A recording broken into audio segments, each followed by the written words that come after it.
We talked a little bit about Venezuela on the show before. We've even mentioned it a little bit in this hour. But here was an interesting revelation from just a couple of days ago.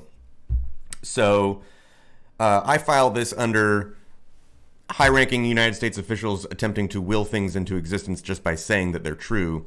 Mike Pompeo says that there is a Hezbollah cell group active in Venezuela. He says this without any shred of evidence at all.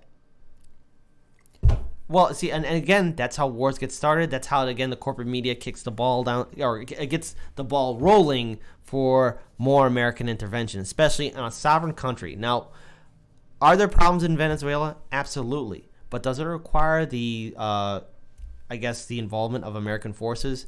No. It's going to lead to more problems. Look, this is a country, Venezuela is a country that its problems are going to have to be solved by the Venezuelan people, not by American industry or our oil companies or our armed forces. We can't have that. That shouldn't be tolerated. It shouldn't be allowed.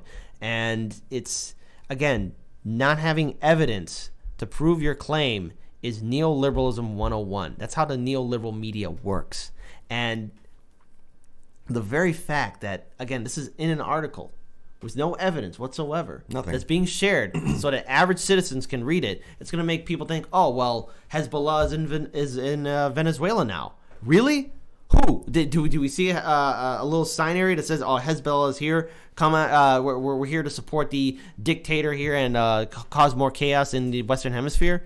No. No, unless you have solid proof, you better show us something, because otherwise this leads to the case where, again, where you have someone like Tulsi Gabbard calling out that we should not interfere in Venezuela's elections. All right, the problems in Venezuela should be solved by the people who live in Venezuela. It doesn't require U.S. interference. So just to be clear, Mike Pompeo said that in a segment on Fox Business News, but I'm reading from an article about that in The Independent.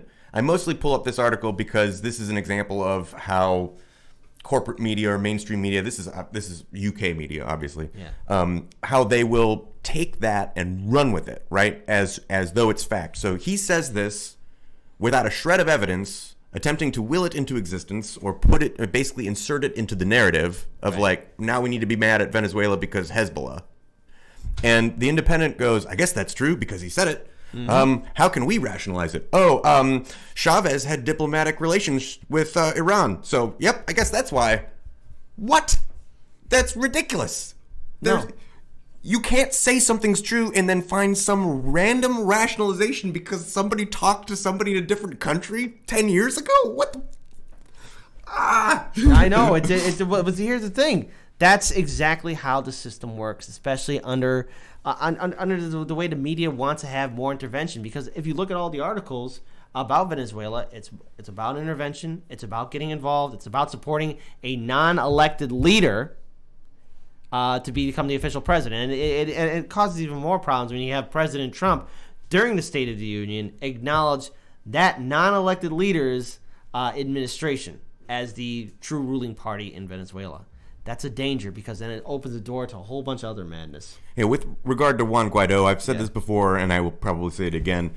The situation with Juan Guaido in Venezuela would be as if Nancy Pelosi walked in front of the White House, swore herself in as president, and China went, yeah, you are.